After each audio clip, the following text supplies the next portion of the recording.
Welcome to another deep dive. Oh, this should be a good one. Today, we're going to be exploring the world of the tipping point, Nice. guided, of course, by Malcolm Gladwell's insightful book. It really is an insightful book. I think most of our listeners are probably familiar with the phrase the tipping point, but have you ever really thought about how just these little things can spark these massive changes? Well, and that's what's so captivating about Gladwell's approach, right? Yeah.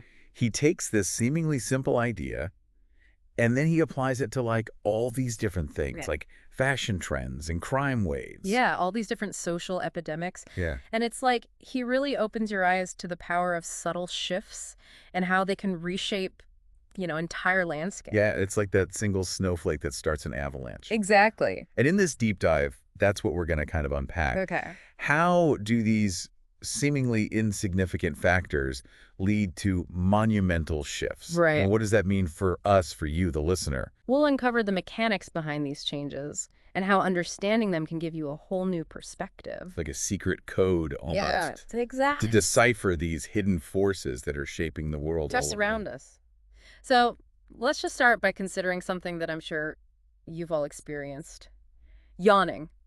Oh, man. Did you just yawn just thinking about it? I did, actually. Such a weird thing. I know, right? It might seem like a random starting point, but I think it's a beautiful illustration of how contagious behavior isn't just limited to viruses. Yeah, think about it. Right. Just even like the suggestion of a yawn can trigger an actual yawn. Oh, yeah. And it's like the perfect example of how these ideas and behaviors and trends, they all spread invisibly, just like, yawns do. Right. And that's like the foundation of what we're talking about, these social epidemics. It makes you wonder what other subtle behaviors we're catching from each other Right, yeah. all the time. Without even realizing it. Yeah. But contagious doesn't always mean rapid, right? Right. Sometimes these changes happen kind of slowly, almost invisibly, until, boom, they're suddenly everywhere. Yeah, like that snowball effect. Yeah, exactly. Little things, big effects. Right. Think about like folding a piece of paper in half. Okay. And then in half again 50 times. Okay, 50 times. 50. If you ask someone how tall that stack would be. I'd imagine they'd say maybe a foot high. Right. If they were being ambitious. But it's not that simple. I have a feeling it's not that simple. Yeah, not at all. No. After 50 folds, that paper would reach the sun. What? Yeah. Are you serious? Yeah. That's incredible. It's hard to even fathom, but that's the power of geometric progression, right? Yeah. It challenges our assumptions about cause and effect. Well, yeah, because we tend to think in linear terms. Yeah. But often these changes happen exponentially. Exactly. And that's kind of how epidemics work. That's how they work. So these small, seemingly insignificant things can suddenly snowball into these massive shifts. Right. And what's interesting to me is how these shifts can just seem to come out of nowhere. Yeah, yeah. And Gladwell calls this the tipping point.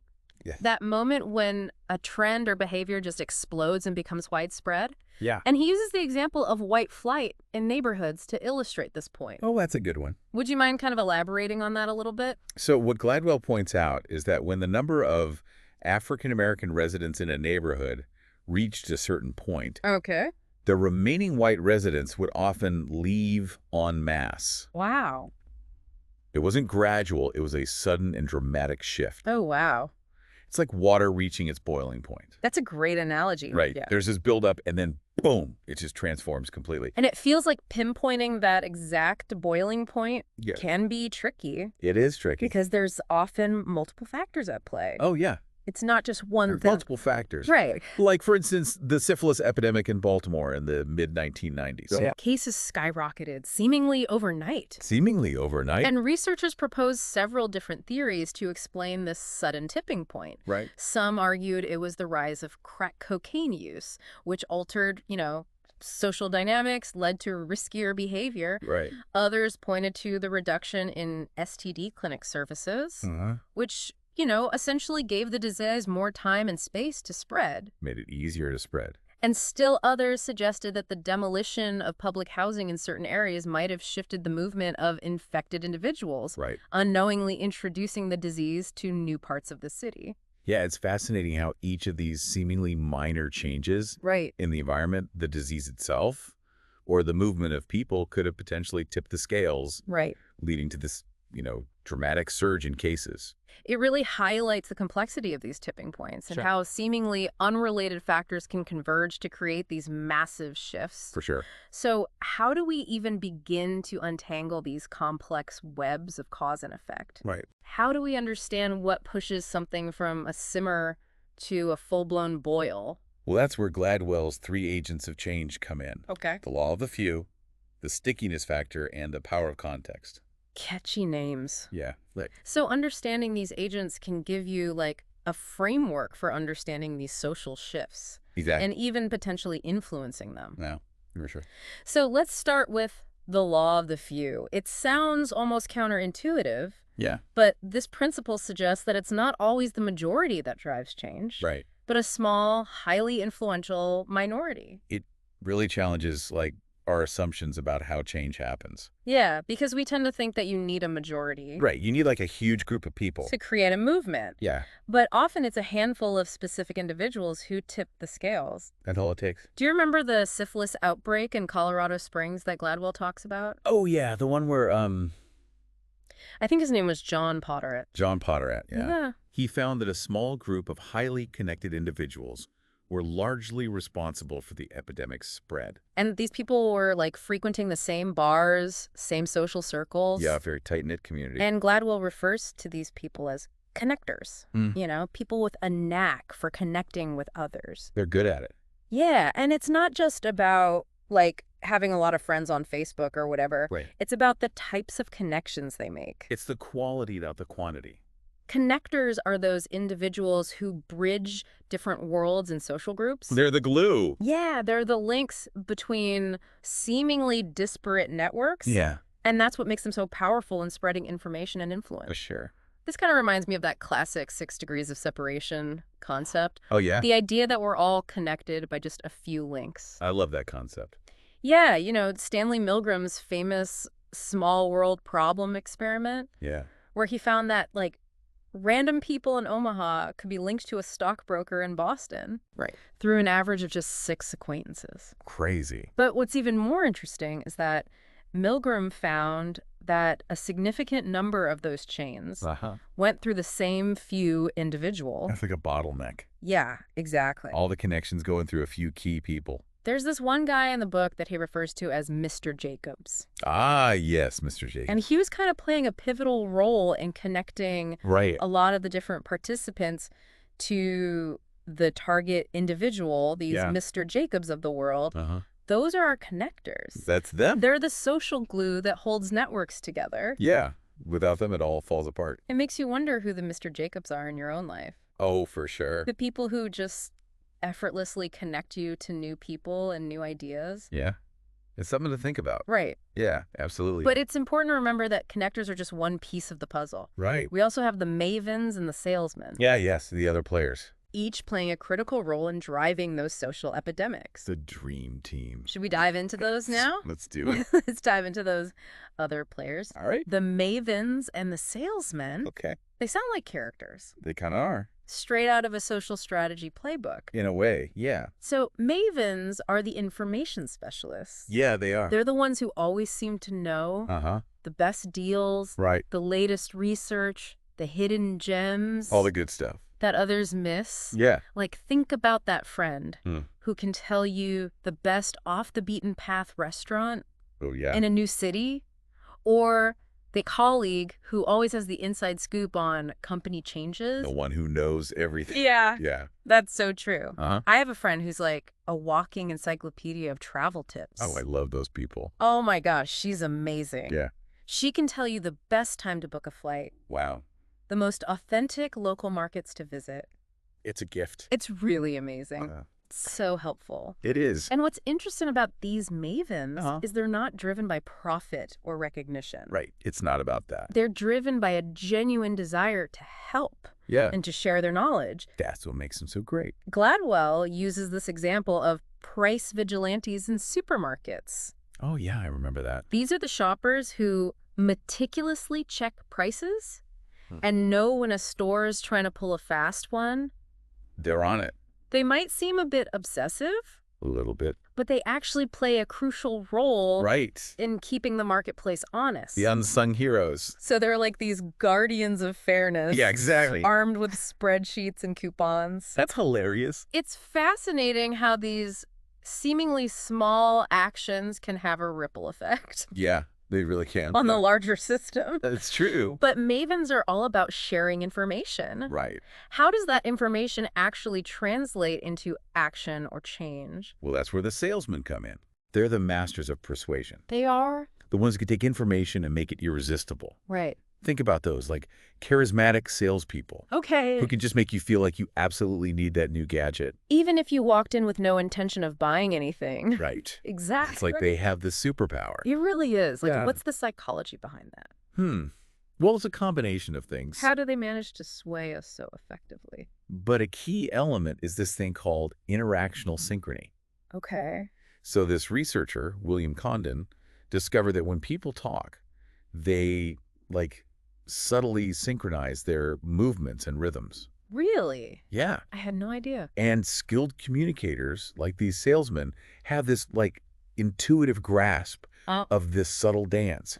They can draw others into their rhythm. Wow. Creating this sense of connection and trust. Oh, wow. That makes their message just incredibly persuasive. So it's not just about the words. No, it's not just the words. Yeah. It's about the tone, the body language, the energy. It's everything. It's like creating this kind of unspoken connection. Exactly. It's making me hyper aware of all the nonverbal signals. Yeah, right. That we're constantly sending and receiving. Like a secret language. Totally. Yeah. But thinking back to our 3 agents of change. Okay. Imagine the impact when they work together. Right. A maven discovers a fantastic new product. Okay. A connector spreads the word through their network. Right. And then a salesman swoops in to seal the deal. Boom. Persuading those who are still on the fence. The trifecta. It's like a perfect recipe for a social epidemic. It really is. And it's not just about selling products, right? Right. This dynamic applies to ideas, to social movements, to, even the spread of healthy habits. All sorts of things. It makes you wonder how we can harness this knowledge for good. Yeah, that's the question. To create these positive ripples in our own communities. That's what we need to figure out. That's a great point. Yeah. Understanding these agents of change can be incredibly powerful. It's a powerful tool. Whether you're launching a project, advocating for a cause, or simply trying to understand how information spreads within your own circle. Right. But to make those ripples last, we need to consider another crucial factor. Okay, what's that? The stickiness factor. Ah, yes, stickiness. What makes a message or an idea stick in our minds? Well, it's all about making it memorable. Okay. You want to make sure that it resonates and stays with someone long after they've encountered it. Like that earworm you can't get out of your head? Exactly. That's a good analogy. Think about, the classic Winston cigarette slogan, Winston tastes good like a cigarette should. Oh, wow, yeah. It was grammatically incorrect, a little controversial even, but it was incredibly sticky. Right. People couldn't stop talking about it. Even if it was just to criticize it. Right. It was memorable. Exactly. So it's not just about being catchy or clever. Nope. Sometimes a little controversy can actually boost the stickiness. Yeah. It makes you think. It does. And it's not just about slogans, right? Right. It's about how information is presented and structured. Yeah, the way you package it. Yeah, how you package it. Even subtle changes in presentation can make a huge difference Wow. in how well something sticks. Really? Yeah. Take children's television shows, for example. Yeah, that's a good example because some shows Yeah. are so engaging, my kids will rewatch them endlessly. Right. But then other ones are just one and done. forgotten after one viewing. Totally. Yeah. And researchers have actually found that shows that use things like repetition and visual aids and clear narratives tend to be far more sticky for young viewers. Huh. Interesting. They can recall the information, the characters, the storylines much better. So it's about crafting the message in a way that makes it memorable and easily absorbed. Exactly. It's not enough to just present the information. You have to make it resonate. It has to stick with them. But even the stickiest message can fall flat. Oh, yeah, absolutely. If it's delivered in the wrong context. Context is key. Yeah. That brings us to the third agent of change, The power of context. Ah, yeah. The final piece of the puzzle. The power of context. Yeah. This principle reminds us that our environment, both physical and social, plays a huge role in shaping our behavior. For sure. And how we receive information. Absolutely. And this one seems like fairly intuitive. Yeah, it makes sense. Of course, the context in which we encounter something will influence our response. It has to. But Gladwell digs deeper than that. Oh, yeah. He really does. He always does. He uncovers these surprising ways that even subtle contextual cues can have a profound impact. For sure. Yeah. Remember that case he talks about? Oh, the Kitty Genovese case? Kitty Genovese, yeah. Oh, my gosh. So tragic. That was so disturbing. It was. I mean, it just became the symbol of urban apathy. Right. But, like, as Gladwell points out, there's a much more complex story at play. Way more complex. Than just people not caring. Yeah. Right? Yeah. I mean, subsequent research by psychologists Bibb Latane and John Darley revealed this, like, really fascinating dynamic. What's that? They found that the more witnesses there are to an emergency, the less likely any individual is to intervene. Really? They called it the bystander effect. The bystander effect. And it seems so counterintuitive. It does. You'd think more witnesses would mean more help. Yeah, you'd think so. Right. More people to help out. But what happens is this, like, diffusion of responsibility. Right. Each individual assumes that someone else will take action. Someone else will do it. Or they conclude that if no one else is reacting, the situation must not be that serious. Oh, so they downplay it. Yeah, they downplay it. In their mind. Yeah. Interesting. So in a sense, Kitty Genovese was a victim of her environment. Of this strange psychological phenomenon triggered by the presence of so many witnesses. Powerful stuff. It's a chilling example of how our surroundings can influence our behavior. Right. In ways that we might not even be aware of. Without even realizing it. It makes you wonder how many missed opportunities for positive action there are because of these subtle contextual cues. That's the question, isn't it? It is, but it also highlights the potential for positive change. Oh, okay. Because if small changes in our environment can influence our behavior so dramatically, could we also leverage those insights to encourage more positive actions? Like flipping the script on the bystander effect. Exactly, yeah. Instead of creating an environment that discourages action, right, we create one that encourages it. We consciously design environments that make it easier for people to do the right thing. Yeah. Make it the easy choice. Think about it in terms of, like, public health initiatives. If you want to encourage people to take the stairs instead of the elevator, you could strategically place, like, a motivational posters near the stairwell. Or even make the stairwell more visually appealing. Make it brighter and more inviting. Yeah, exactly. And those seemingly small changes can have a real impact. They can. On people's choices. For sure. It's amazing. Yeah. So we're not just pawns in our environment. Right. We can become architects. We can design it? Yeah, we can design it. I like that. Using these principles of context to nudge ourselves and others towards positive behaviors. It's a cool concept. But it's a delicate balance, isn't it? It is. Because we don't want to manipulate people. No, that's not the goal. But rather empower them to make informed decisions. Yeah, give them the tools and the information. You've hit on a key point. Yeah. It's not about coercion. It's about understanding the subtle forces that shape our choices and using that knowledge ethically and thoughtfully. Using our powers for good. So we've covered the 3 agents of change: the law of the few, the stickiness factor, and the power of context. The big 3. It's fascinating. It is. How these seemingly disparate elements can interact and create these massive social shifts. It's all connected. But it's all a bit abstract, isn't it? It is a little bit. How do we apply this knowledge in our own lives?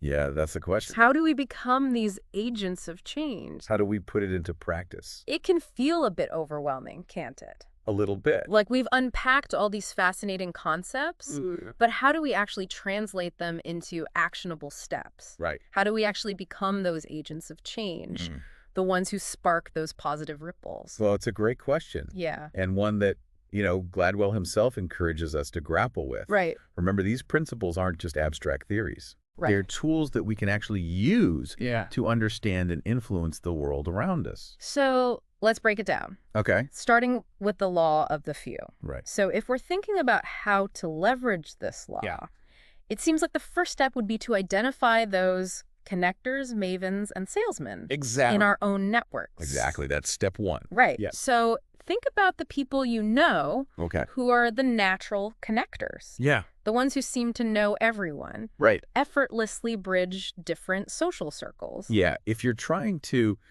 spread an idea or launch a project, connecting with those individuals can make a huge difference. Yeah, because they can amplify your message. Exactly. And introduce it to a wider audience. They're like these social bridges. Right, exactly. Spreading the word. And then there are the mavens. Those information specialists. They know who are just so passionate about sharing their knowledge. Right. They can add credibility. And depth to your message. For sure. Back it up with, research or data. They've got the receipts. They do. Yeah. And we can't forget about the salesmen. Of course not. Those charismatic individuals. Big closers. Yeah, who can persuade even the most skeptical among us. For sure. I mean, their ability to connect on an emotional level and inspire action is key. It really is. To turning information into real-world change. That's how you get things done.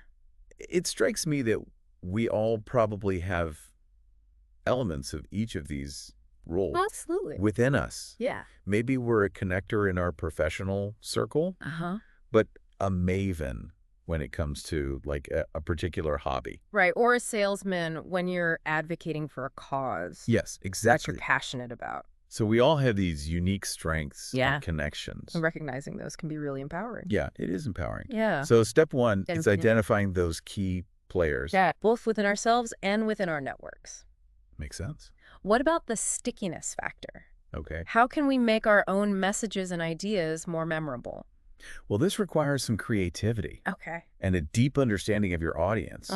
Gladwell emphasizes finding the core of your message. Okay. That essential element that will resonate with people. So it's about simplifying your message without dumbing it down. Exactly. Making it clear, concise, It's the point. impactful. Ooh. And I imagine it's also about tailoring your message to your audience. Hold on, for sure. Like speaking their language, appealing to their interests and values. Absolutely. And don't be afraid to experiment with different formats and approaches. Right. Try new things. Think about using storytelling, humor. Humor is great. Visuals. Powerful visuals. Anything that can help your message stand out. Stand out and stick. And stay with people. Long after they've encountered it. So it's about crafting your message carefully and finding these creative ways to make it stick. Maybe memorable. But even the most compelling message can fall flat if it's not delivered in the right context. Context is king. Right. So how do we leverage the power of context to our advantage? How do we do that? Well, this is where we need to become more attuned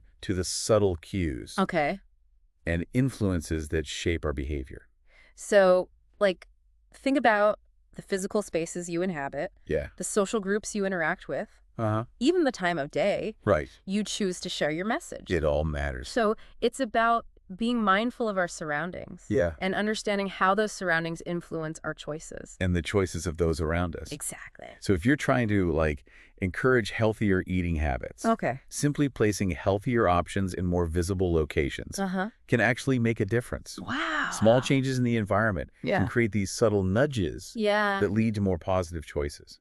It's almost like we're becoming social architects. Oh, I like that. Designing these spaces, interactions. Shaping the world around us. That support the changes we want to see. That's a cool concept. And it's not just about physical spaces, right? Right. It's about our social environments as well. Absolutely. Surrounding yourself with people who share your values and goals can be incredibly empowering. It's huge. It's about creating a culture that supports positive change. A culture of change. So we're not just these passive recipients of these social epidemics. We can be active participants. Even instigators. Even instigators. Yeah. So it's about identifying those key players, crafting those sticky messages, shaping our environments to support the changes we want to see. It's a lot to take in. It is a lot. But it's exciting. It's also incredibly empowering. Very empowering.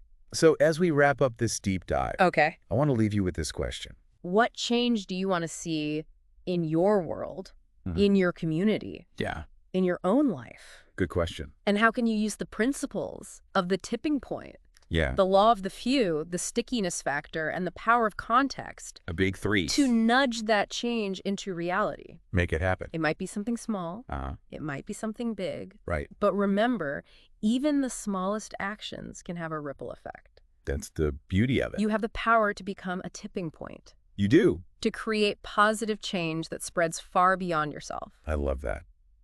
That's inspiring. It is inspiring. And I think that's probably the most inspiring takeaway from Gladwell's work. It's a good one. Is this reminder that we're not just subject to these forces. Right. We can harness them. We can shape them. We can shape them. And use them to create a better world. So go out there. Yeah. Be a connector. Be a maven. Be a maven. Be a salesman. Be a salesman. And above all, be an agent of positive change. Make a difference. Go make a difference.